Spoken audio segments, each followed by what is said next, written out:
এখানে এবিসি একটি ত্রিভুজ। আমরা জানি যে আরেকটি ত্রিভুজের তিনটি অনুরূপ কোণ যদি এবিসি ত্রিভুজের সকল অনুরূপ কোণের সর্বসম হয়, তাহলে ত্রিভুজটি এবিসি ত্রিভুজের সর্বসম হবে। আমরা এটা সর্বসম ত্রিভুজ থেকে জানি। উদাহরণস্বরূপ, এই কোণটি লিখি 30 ডিগ্রি, এই কোণটি লিখি 90 ডিগ্রি এবং এই কোণটি লিখি 60 ডিগ্রি। আমাদের আরও একটি ত্রিভুজ দেয়া আছে। এটি একটু ছোট এবং এর সকল অনুরূপ কোণগুলো এবিসি ত্রিভুজের সমান। অর্থাৎ এই কোণটি 30 ডিগ্রি, এই কোণটি 90 ডিগ্রি এবং এই কোণটি 60 ডিগ্রি। আমরা জানি যে এটা এক্স, এটা ওয়াই ও এটা জেড। এটা ত্রিভুজ এবিসি এর অনুরূপ। যেহেতু অনুরূপ কোণগুলো সর্বসম, তাই আমরা লিখতে পারি ত্রিভুজ এবিসি সদৃশ ত্রিভুজ এক্স ওয়াই জেড। আমরা একটু মিলিয়ে দেখি। ওয়াই এর অনুরূপ কোণ হলো 90 ডিগ্রি, এক্স এর অনুরূপ কোণ হলো 30 ডিগ্রি। তার মানে হলো, আমরা যদি ত্রিভুজ এবিসি এর সাথে মিলিয়ে লিখি, এক্স প্রথমে আসবে, তারপর আসবে ওয়াই এবং এরপর জেড আসবে। এটা আমরা জানলাম যে এখানে তিনটি সর্বসম কোণ আছে, কিন্তু আমাদের কি তিনটি কোণ জানার দরকার আছে? আমাদের দুইটি কোণ হলেও কি চলবে? নিশ্চয়ই, কারণ ত্রিভুজে দুটি কোণের মান থাকলে আমরা 3 নম্বরটি বের করতে পারবো। আমরা আর একটা ত্রিভুজ চিন্তা করি। এখন আমরা যদি বলি যে শুধুমাত্র দুটি অনুরূপ কোণ সর্বসম হবে, তাহলে সম্ভবত এই চিত্র থেকে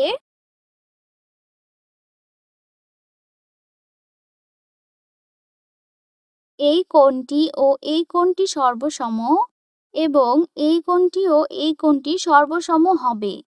দুটি ত্রিভুজ যে সাদৃশ্য তা বলার জন্য এটুকুই কি যথেষ্ট? নিশ্চয়ই যথেষ্ট, কারণ আমরা যখন দুটি কোণের মান জানব তখন পরেরটি সহজে বের করতে পারব। আমরা জানি এটা 30, এটা 90, তাহলে পরেরটা 60 হবে, কারণ এই দুটি কোণের মান যোগ করে 180 থেকে বিয়োগ করলে আমরা এই কোণটির মান পেয়ে যাব। আমরা জানি ত্রিভুজের 3 কোণের যোগফল 180। কাজেই সাদৃশ্য দেখানোর জন্য তিনটি কোণ সর্বসম দেখানোর দরকার নেই, দুটি কোণ দেখালেই হবে।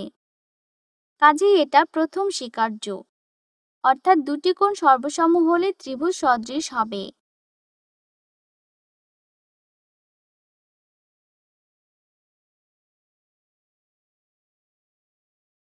তাহলে প্রথমটি হলো কোন কোণ স্বীকার্য। আমরা একটু লিখি, এই কোণটি 30 ডিগ্রি, এই কোণটি 90 ডিগ্রি এবং এরা এই ত্রিভুজের কোণ দুটির সমান। আমরা এই কোণটির মানও জানি 60, অর্থাৎ 3 কোণের সব কয়টি সমান। কাজেই ত্রিভুজ দুটি সদৃশ হবে। আমরা আরেকটি স্বীকার্য জানব। দুটি ত্রিভুজের অনুরূপ বাহুগুলোর মানের অনুপাত যদি সমান হয় তাহলে তারা সদৃশ হবে। উদাহরণস্বরূপ, আমরা আরেকটি ত্রিভুজ আঁকি। আমরা এটাকে এক্স ওয়াই ও জেড দিয়ে প্রকাশ করলাম। আমরা এখন দেখি যে এবি ও এক্স ওয়াই এর অনুপাত। এখানে আমরা সর্বসমের কথা বলছি না, আমরা অনুপাত নিয়ে আলোচনা করব।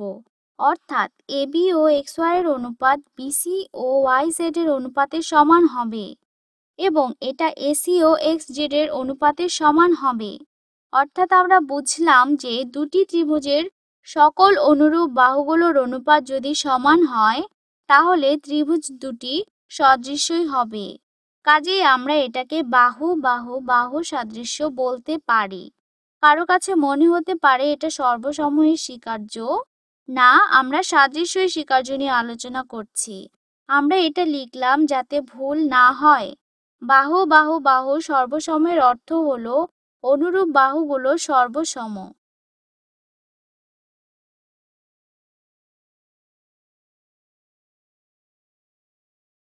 আর বাহু বাহু বাহু সাদৃশ্যের অর্থ হলো অনুরূপ বাহুগুলোর মানের অনুপাত সমান।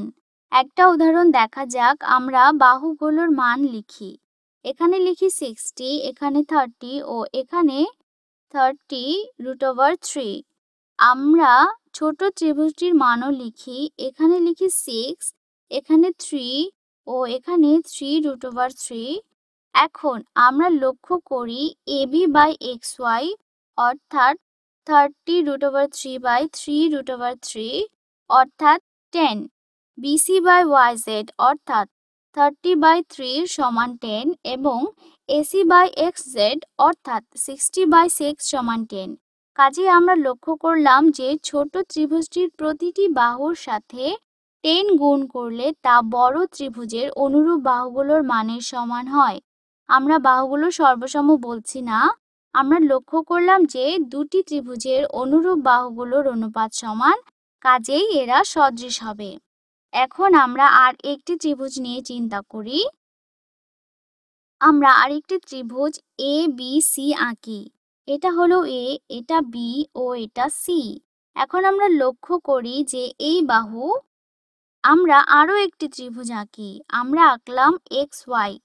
AB এর সাথে কিছু মান গুণ করলে তা XY এর সমান হবে। আমরা লিখি XY ইকুয়াল K গুণ AB।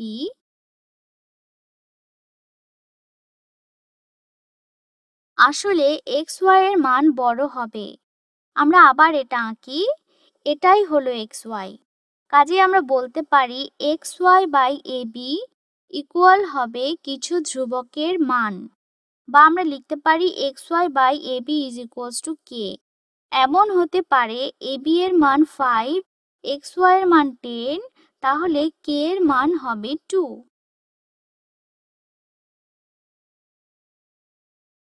আমরা আরো জানি যে কোনো ABC ও কোনো XYZ সর্বসম। আমরা ত্রিভুজটি অঙ্কন শেষ করি। আমরা আর একটা বাহু দিয়ে লিখলাম Z, অর্থাৎ কোণ ABC ও কোণ XYZ সর্বসম। আমরা আসলে দেখব যে BC ও XYZ এর অনুপাত সমান, একই ধ্রুবকের সমান হবে। আমরা লিখি K equal BC by YZ। আমরা উদাহরণ দিয়ে বুঝি। আগের বাহুগুলোর মান ছিল 5 ও 10, এখন মান হতে পারে 3 ও 6।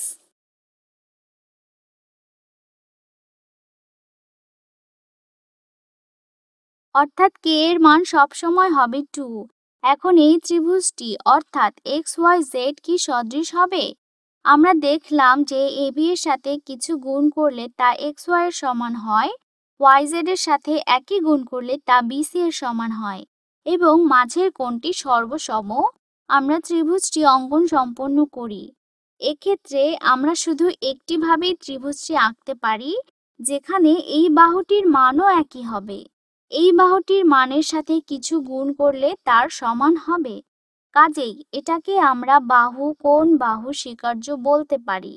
আমরা বাহু কোণ বাহু স্বীকার্য বলতে বোঝাচ্ছি যে দুটি অনুরূপ বাহুর মানের অনুপাত সমান হবে। AB ও XY হলো একটি অনুরূপ বাহু, অপর অনুরূপ বাহু হলো BC ও YZ, এবং এদের মাঝের কোণটি যদি সর্বসম হয় তাহলে আমরা ত্রিভুজ দুটিকে সদৃশ বলতে পারবো।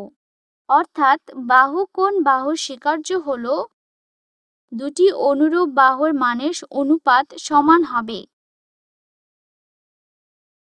আমরা উদাহরণ দিয়ে বুঝতে পারি। আমরা একটি ত্রিভুজ আঁকি এবং এর মান হলো 3, 2 ও 4। আরেকটা ত্রিভুজ আঁকি যার মান হলো 9 ও 6 এবং এই কোণটি ও এই কোণটি সর্বসম, অর্থাৎ কোণ দুটি সমান। আমরা বাহু কোণ বাহু স্বীকার্য ব্যবহার করে নিশ্চিতভাবে বলতে পারি যে ত্রিভুজ দুটি সদৃশ। আমরা এখন এই ত্রিভুজটি অঙ্কন সম্পন্ন করি। আমরা ত্রিভুজটির বড় বাহুটি অঙ্কন করলাম। এখানে আছে 4, কাজে বড় বাহুটির মান স্বীকার্য অনুসারে 3 গুণ অর্থাৎ 12 হবে। আমরা লিখি 12। আমরা লক্ষ্য করি যে ছোট ত্রিভুজটির প্রতিটি বাহুর মান 3 গুণ করলে তা বড়টির অনুরূপ বাহুর সমান হবে, অর্থাৎ এদের অনুপাত সমান এবং এদের মাঝের কোণটি সর্বসম, অর্থাৎ এরা সদৃশ হবে।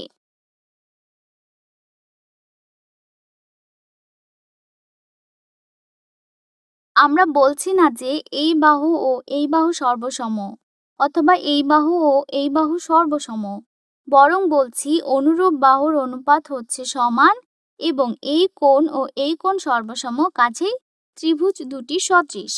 আমরা আরেকটি ত্রিভুজ আঁকি যার এই বাহু হলো 9 ও 4 এবং অনুরূপ কোণ দুটি সর্বসম, কিন্তু আমরা বলতে পারছি না যে তারা সদৃশ, কারণ এই বাহুটি এই বাহুর 3 গুণ, এই বাহুটি এই বাহুর 2 গুণ, অর্থাৎ অনুপাত সমান না, কাজেই এরা সদৃশ হবে না।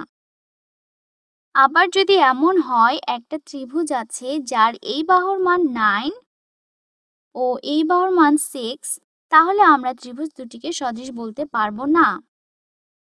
আমরা আগে আরো কিছু স্বীকার্য পেয়েছি সর্বসম ত্রিভুজের ক্ষেত্রে, যেমন কোনো কোনো বাহু, এটা আমরা সর্বসমের স্বীকার্য থেকে জানি। আমরা আগে দেখেছি যে দুটি কোণের সদৃশ দেখানোর পর আর বাহু দেখানোর দরকার নাই, কাজেই আমরা এখানে কোন কোন বাহু লিখব না। আমরা জানি কোন কোন বাহু স্বীকার্য। আমরা যেহেতু জানি যে দুটি কোণ একই রকম হলে আর কিছু করার দরকার নেই, কাজেই এটাও করার দরকার নেই। কাজেই উপরের এগুলো হলো সদৃশের স্বীকার্য। এখানে একটা কথা মনে রাখা দরকার যে বাহু বাহু বাহু স্বীকার্য হলো এর অনুরূপ বাহুগুলোর অনুপাত। মনে রাখা দরকার যে এটা সর্বসম বোঝাচ্ছে না, বাহুকোণ বাহু স্বীকার্যটিও একটু আলাদা, এটা বোঝাচ্ছে বিপরীত বাহু দুটির অনুপাত।